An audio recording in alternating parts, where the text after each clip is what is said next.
Bismillahirrahmanirrahim. Assalamualaikum warahmatullahi wabarakatuh.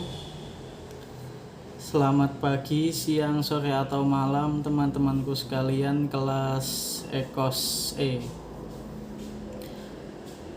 Pada kesempatan kali ini kami dari kelompok 5 yang beranggotakan saya Hoirul Anam NIM 41211162. Kemudian ada Faiz Umi Nafiah 41211163, ada Silma Rohmah dengan NIM 41211164. Dari kelompok kami akan mempresentasikan materi yang berjudul Aliran Salafi serta pemikiran Imam Ahmad bin Hambal dan Ibnu Taimiyah. Saya di sini selaku moderator akan memandu jalannya presentasi pada hari ini. Yang pertama adalah pengertian dari salaf itu sendiri. Kata salaf secara etimologi dapat diterjemahkan menjadi terdahulu atau leluhur. Menurut Tablawi Mahmud Sa'ad, salaf artinya ulama terdahulu. Salaf terkadang dimaksudkan untuk merujuk generasi sahabat, tabi'in, tabi'in, dan para pemuka pada abad ketiga Hijriah dan para pengikut pada abad keempat yang terdiri atas para muhaddisin dan yang lainnya. Salaf berarti pula ulama-ulama saleh yang hidup pada 3 abad pertama adanya Islam. Sedangkan menurut terminologi, terdapat banyak definisi yang dikemukakan oleh para pakar seperti arti salaf diantaranya adalah Asy-Syahrastani dan Mahmud Al-Bishbishi. Pada zaman modern, kata salaf memiliki 2 definisi yang terkadang berbeda. Yang pertama digunakan oleh para akademisi dan sejarawan, merujuk pada aliran pemikiran yang muncul pada paruh kedua abad 19 sebagai reaksi atas penyebaran ide-ide dari Eropa dan orang-orang yang mencoba memurnikan kembali ajaran yang telah dibawa Rasulullah serta menjauhi berbagai kebid'ahan, khurafat, syirik dalam ajaran Islam itu sendiri.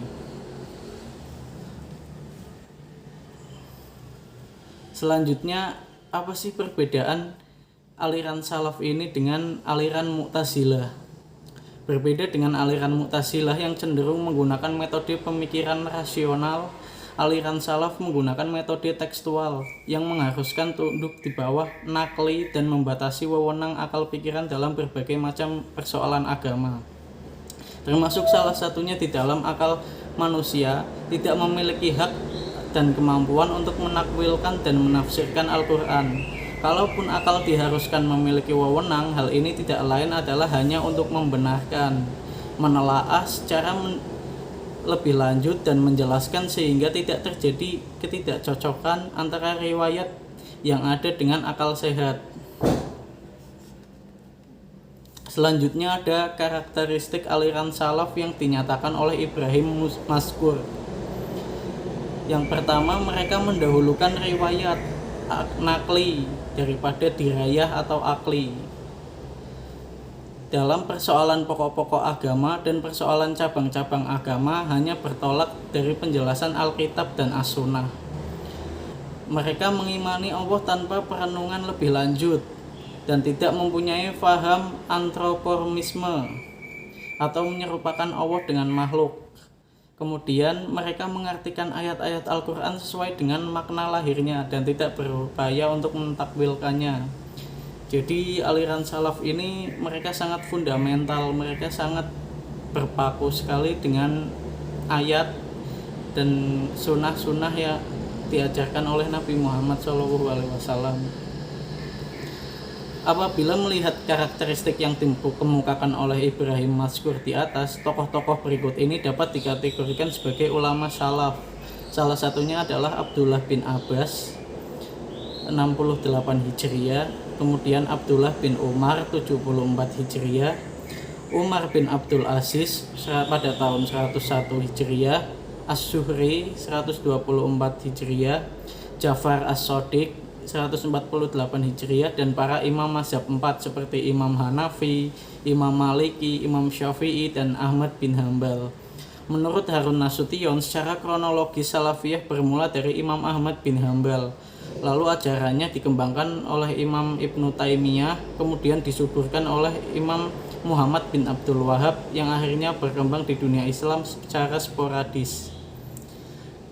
Kemudian presentasi selanjutnya akan dilanjutkan oleh pemateri kedua.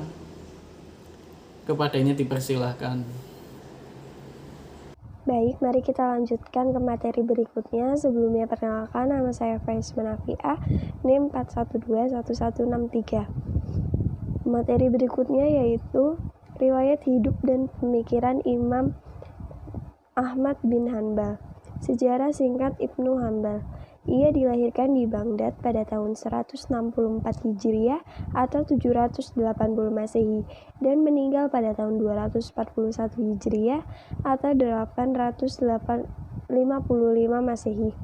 Ia sering dipanggil Abu Abdillah karena salah satu anaknya bernama Abdillah. Namun ia lebih dikenal dengan nama Imam Hambali karena merupakan pendiri mazhab Hambali. Ibunya bernama Sahifah binti Maimunah, lalu ayahnya bernama Muhammad bin Hanbal. Ilmu yang pertama beliau kuasai adalah Al-Quran sehingga beliau hafal pada usia 15 tahun. Lalu beliau mulai berkonsentrasi belajar ilmu hadis pada awal usia 15 tahun pula. Pada usia 16 tahun ia memperluas wawasan ilmu Al-Quran dan ilmu agama lainnya kepada ulama-ulama Baghdad. Lalu mengunjungi ulama-ulama terkenal di Kufah, Basrah, Syam, Yaman, Makkah, dan juga Madinah. Di antara guru-gurunya ialah Hamad bin Khalid, Ismail bin Aliyah, Muzaffar bin Mudrik, Walid bin Muslim, Muqtamar bin Sulaiman, dan masih banyak yang lainnya. Dari guru-gurunya Ibnu Hanbal mempelajari ilmu fikih, hadis, tafsir, kalam, usul, dan juga bahasa Arab. Ibnu Hanbal dikenal sebagai seorang yang zahid, teguh dalam pendirian, waras, serta dermawan. Karena keteguhannya, ketika Khalifah Al-Ma'mun mengembangkan mazhab Mu'tazilah, Ibnu Hanbal menjadi korban mihnah karena tidak mengakui bahwa Al-Quran adalah makhluk. Akibatnya, pada masa pemerintahan Al-Ma'mun, Al-Mu'tasim, dan Al-Watsik, ia harus mendekam di penjara. Namun, setelah Al-Mutawakkil naik tahta, Ibnu Hanbal memperoleh kebebasan, penghormatan, dan kemuliaan. Selanjutnya ada pemikiran teologi Imam Ahmad bin Hanbal. Yang pertama ada tentang ayat-ayat mutasyabihat. Dalam memahami ayat Al-Quran, Ibnu Hanbal lebih suka menerapkan pendekatan lafzi atau tekstual daripada pendekatan takwil. Dengan demikian, ayat Al-Quran yang mutasyabihat diartikan sebagaimana adanya. Hanya saja penjelasan tentang tata cara atau kaifiyat dari ayat tersebut diserahkan kepada Allah Subhanahu wa Ta'ala. Dari pernyataan di atas, tampak bahwa Ibnu Hanbal bersikap menyerahkan atau tafwid makna-makna ayat dan hadis mutasyabihat kepada Allah dan Rasul-Nya, serta tetap mensucikannya dari keserupaan dengan makhluk. Ia sama sekali tidak menakwilkan pengertian lahirnya. Lalu yang kedua ada tentang status Al-Quran. Salah satu persoalan teologis yang dihadapi Ibnu Hanbal yang kemudian membuatnya dipenjara beberapa kali adalah tentang status Al-Quran. Apakah diciptakan makhluk yang karenanya hadis baru ataukah tidak diciptakan yang karenanya qadim? Faham yang diakui oleh pemerintah yakni dinasti Abbasiyah di bawah kepemimpinan Khalifah Al-Ma'mun, Al-Mutasim, dan Al-Wasik adalah paham Mu'tazilah, yakni Al-Quran tidak bersifat qadim, tetapi baru dan diciptakan. Paham adanya qadim di samping Tuhan berarti menduakan Tuhan, sedangkan menduakan Tuhan adalah syirik dan dosa besar yang tidak diampuni Tuhan. Ibnu Hanbal tidak sependapat dengan paham tersebut. Oleh karena itu, ia kemudian diuji dalam kasus Mihna oleh aparat pemerintah. Pandangannya tentang status Al-Quran dapat dilihat dari dialognya dengan Ishaq bin Ibrahim, gubernur Irak. Ishaq bertanya, bagaimana pendapatmu tentang Al-Quran? Lalu Ahmad bin Hambal menjawab, ia adalah kalam Allah. Lalu Ishaq berkata lagi, apakah ia makhluk? Ibnu Hambal menjawab, ia adalah kalam Allah, aku tidak menambahkannya lebih dari itu. Ishaq bertanya lagi, apakah arti bahwa Allah itu maha mendengar dan maha melihat? Ibnu Hambal menjawab, itu seperti apa yang dia sifatkan kepada dirinya. Ishaq bertanya, apakah maksudnya? Ibnu Hambal menjawab lagi, aku tidak tahu dia seperti apa yang dia sifatkan kepada dirinya. Ibnu Hambal berdasarkan dialog di atas tidak mau membahas lebih lanjut tentang status Al-Quran. Ia hanya mengatakan bahwa Al-Quran tidak diciptakan. Hal ini sejalan dengan pola pikirnya yang menyerahkan ayat-ayat yang berhubungan dengan sifat Allah kepada Allah dan Rasulnya. Bagi Ahmad bin Hambal, iman adalah perkataan dan perbuatan yang dapat berkurang dan bertambah. Dengan kata lain, iman itu meliputi perkataan dan perbuatan. Iman bertambah dengan melakukan perbuatan yang baik dan akan berkurang bila mengerjakan kemaksiatan. Selanjutnya ada riwayat hidup dan pemikiran Ibnu Taimiyah. Riwayat singkat Ibnu Taimiyah. Nama lengkapnya Ahmad Taqiyuddin Abu Abbas bin Syihabuddin Abdul Mahasin Abdul Halim bin Abdissalam bin Abdillah bin Abi Qasim Al-Qadar bin Muhammad bin Al-Qadar bin Ali bin Abdillah.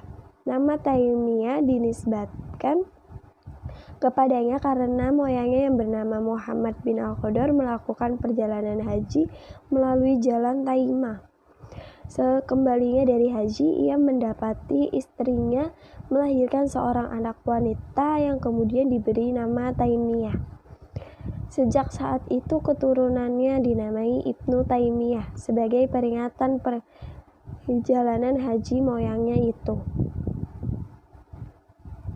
Ibnu Taimiyah dilahirkan di Haran pada hari Senin tanggal 10 Rabiul Awal tahun 661 Hijriah dan meninggal di penjara pada malam Senin tanggal 20 Zulqa'dah tahun 729 Hijriah. Ibnu Taimiyah merupakan tokoh salaf yang ekstrim karena kurang memberikan ruang gerak pada akal.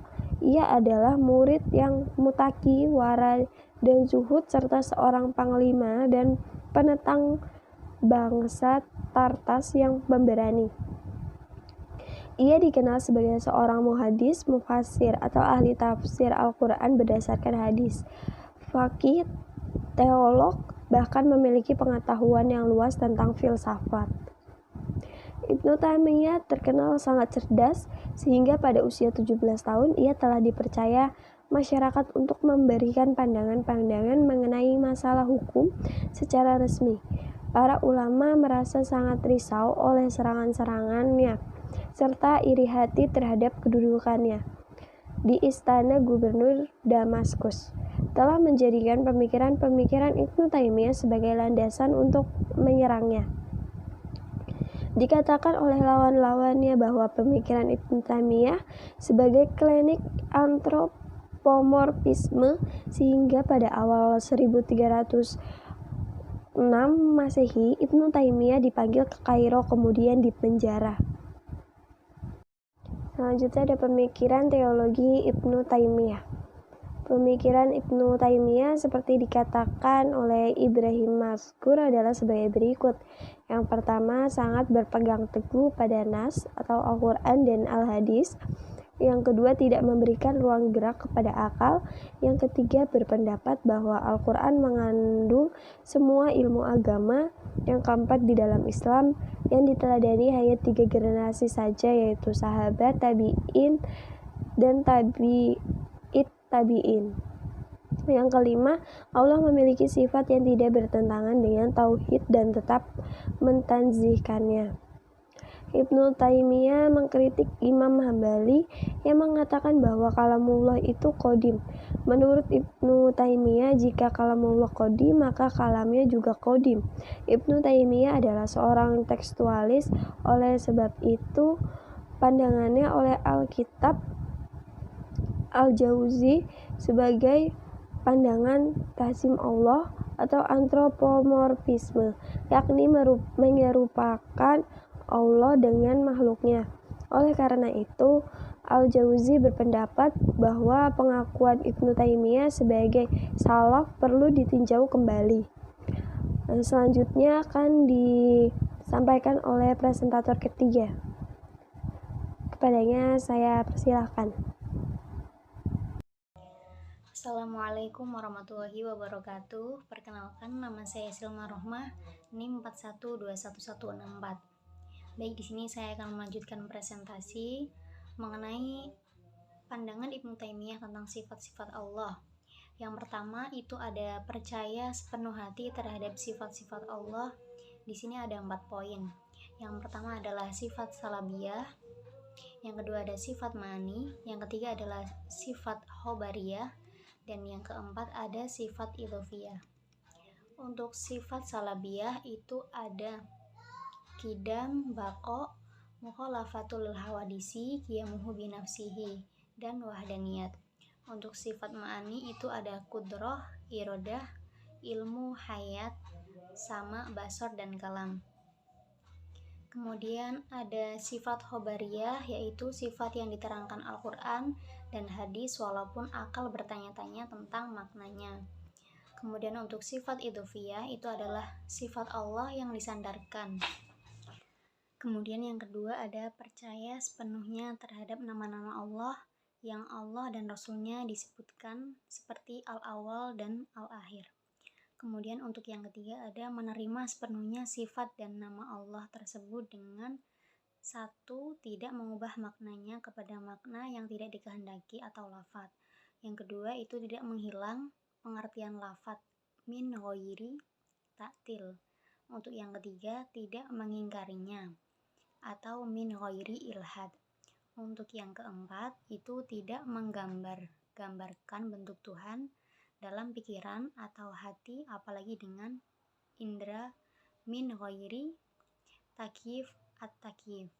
Kemudian untuk yang kelima itu tidak menyerupakan, apalagi mempersamakan sifat-sifatnya dengan sifat makhluknya, atau dengan kata lain min ghairi tamsili rabbal alamin. Kemudian dalam masalah perbuatan manusia, Ibnu Taimiyah mengakui 3 hal. Yang pertama, Allah pencipta segala sesuatu termasuk perbuatan manusia.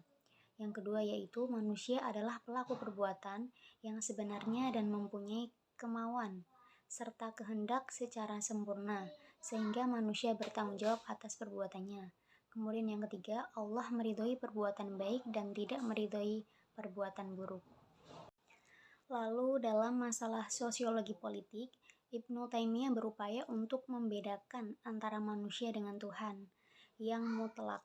Oleh sebab itu, masalah Tuhan tidak dapat diperoleh dengan metode rasional, baik metode filsafat maupun teologi. Begitu juga dengan keinginan mistis manusia untuk menyatu dengan Tuhan adalah suatu hal yang mustahil. Lalu yang keenam itu ada perkembangan salafiyah di Indonesia. Perkembangan salafiyah di Indonesia diawali oleh gerakan-gerakan Persatuan Islam atau Persis atau Muhammadiyah. Nah, gerakan-gerakan lainnya pada dasarnya juga dianggap sebagai gerakan ulama salaf. Tetapi teologi sudah dipengaruhi oleh pemikiran yang dikenal dengan istilah logika. Sementara itu, para ulama yang menyatakan diri mereka sebagai ulama salaf mayoritas tidak menggunakan pemikiran dalam membicarakan masalah teologi atau ketuhanan. Dalam perkembangan berikutnya, sejarah mencatat bahwa salafiyah tumbuh dan berkembang pula menjadi aliran madhab atau paham golongan sebagaimana Khawarij, Mu'tazilah, Maturidiyah, dan kelompok-kelompok klasik lainnya. Salafiyah bahkan sering diletakkan dengan Ahlus Sunnah wal Jamaah di luar kelompok Syiah. Baik, demikian yang dapat kelompok kami sampaikan. Kurang lebihnya kami memohon maaf yang sebesar-besarnya atas keterbatasan kami dalam menyampaikan materi atau menyajikan presentasi. Kurang lebihnya kami mohon maaf dan terima kasih atas perhatian teman-teman sekalian. Wassalamualaikum warahmatullahi wabarakatuh.